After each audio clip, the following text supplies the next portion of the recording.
for it.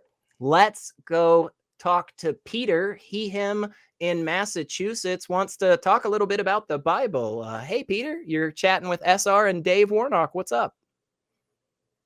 Hi there. It's my first time calling. This is really great. Hey, glad to have you, man. Okay. All right. To jump right in, a couple just references to the Bible. In Matthew 25, there's the discussion of the separating the sheep from the goats. Now that's about separating the true Christians from those with the false beliefs. Yep. All right. Number 2, there's you shall have no gods before me, and not taking the name of the Lord in vain. Mm-hmm. All that's about blasphemy, and there's the line about blasphemy against the Holy Spirit is the one unforgivable sin. Now, we also have that God is ineffable, so you cannot understand him perfectly. You cannot have perfect knowledge of him. So we put it all together. What do we have? If your image of God is less than perfectly correct, and if you're going to take that viewpoint and say, I am absolutely correct in every little point, what you're doing is you're telling God who he has to be. Well, if you're not right, that's a false God. Sure. And yeah. you have that. Yeah. Go ahead. That level of arrogance, that's the blasphemy.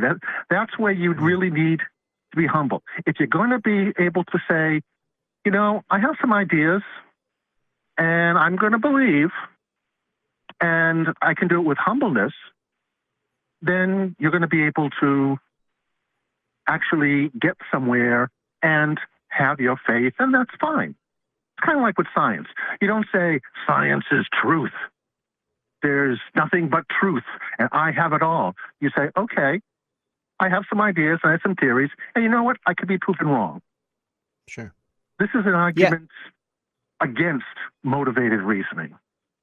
Once again, I'd kind of let me jump in for a second here, Peter, because I think Dave and I would probably agree pretty heartily with you.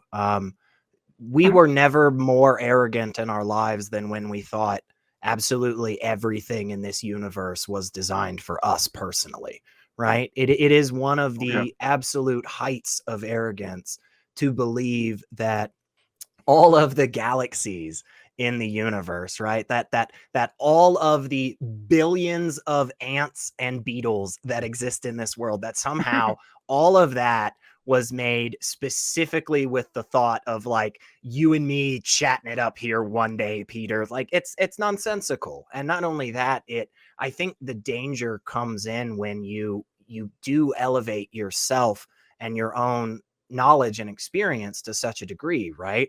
One of the things that's so amazing about the scientific method and how we do science in general, right? It's the fact that we're getting checked by other people.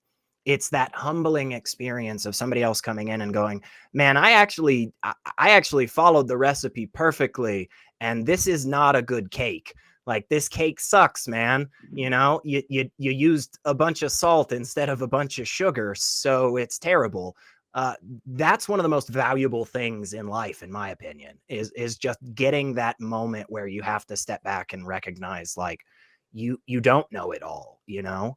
But yeah, I think kind of like what you said, a lot of times believers do have that feeling. And that's why they tend to ask these questions about atheism, quote unquote, that just go all over the board. Like I get asked all the time about like abiogenesis. And it's like, I don't know why people have this desire to have a single answer that fits into every single slot out there. You know, that to me, again, seems a little haughty. It seems a little arrogant.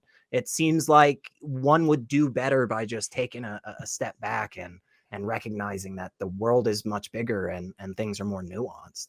But let me chuck it over to Dave real quick and get some of his thoughts on this. We'll give it right back to you, Peter. Yeah, fundamentalism of any kind is arrogance personified.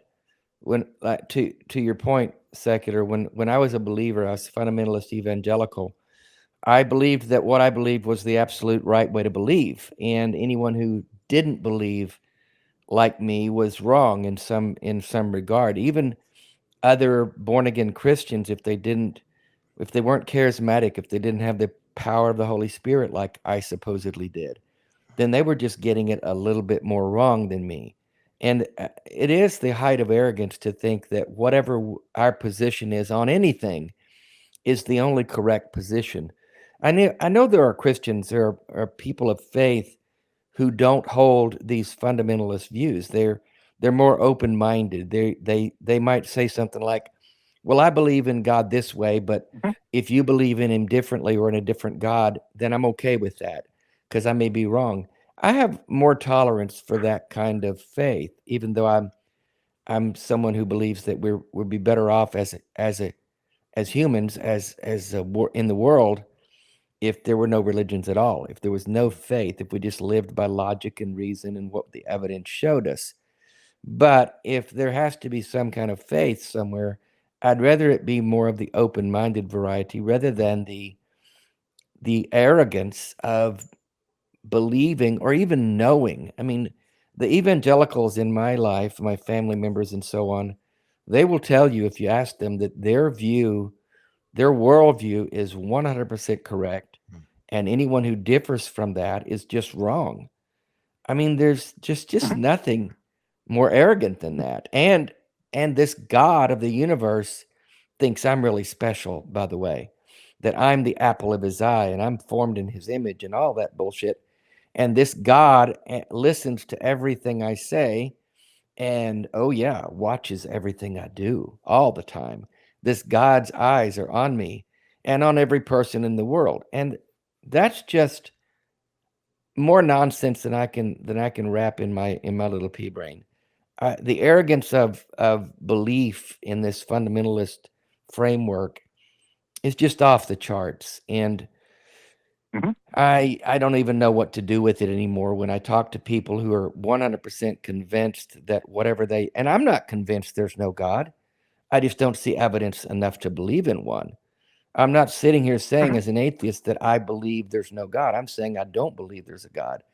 And we do this show and shows like this, inviting you to call in and give us enough evidence to cause maybe one of us, maybe secular will cave in today. Maybe I will. If the evidence is that strong, call us, show us. And we might open our minds to believe. My mind is open. My mind is not closed. I'm not telling everyone I've got it locked up. I know what's right and what's wrong. I think the most humble words you can say is, I don't know. And I'm okay saying that all the time about a lot of things. Yeah. What I'd extend that to include is the fact that if God is willing to accept people for the level of understanding they truly have, and if he really doesn't appreciate being told who he is, then statistically, if you were to look at the population of the United States, there would probably be more atheists who just say, hey, I don't know. I'm open, but I don't know. More of that type of atheist in heaven than actual people who are Christians making claims about understanding. We may actually outnumber them. Yeah, and I think you brought up a good point there, Peter. And Dave said it just a second ago, which is, there really hasn't been anything that has given us cause to actually accept this claim that God exists, right? But even if we, just for the hypothetical sake, right, even if we say, let's play the mental game and let's try and go down this route, we very quickly get to a place like you're talking about, Peter, where it seems that this concept has all this baggage down the road that we now have to answer for, when if we just take the other route of, hey, maybe it's just not there, none of that other crap comes up, right? Because exactly what you said, like, now, Peter, we've got to ask all these questions about, like, well, what does God really do you know, with the non-resistant non-believer, like not that person that's like running out there saying, you know, God definitely doesn't exist, but just that person who sits at home on a Sunday and is like, I don't know, probably not. I'm not going to live my life like it. I'm just going to try to be a good person. You know, is that person going to be tortured forever in hell? Is that person going to be poofed out of existence? Is that person going to be made to praise this deity for the rest of existence? Like, I just don't know. And the reason I think I don't know on that stuff is a little bit different than the reason I don't know on some other things like the beginning of the universe or abiogenesis, right?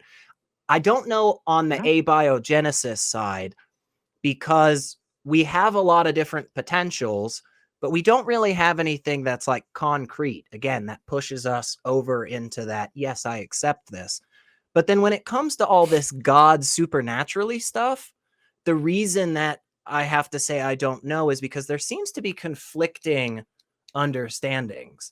And I seem to be standing in front of two people who both, you know, are genuine. At least it seems like they both say that they're followers of Christ. They both say that, you know, they love Jesus and the church and yada, yada, yada. And they read the book and they understand. But then there's contradiction.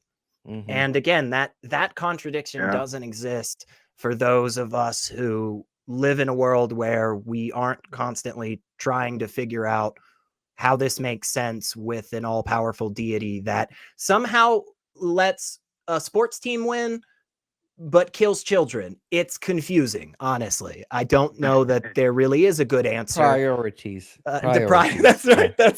That's right. This God's moral compass is definitely pointed in the right direction. Yeah. But yeah, what'd you think on all that, Peter? I can get on board with all that. Makes perfect sense.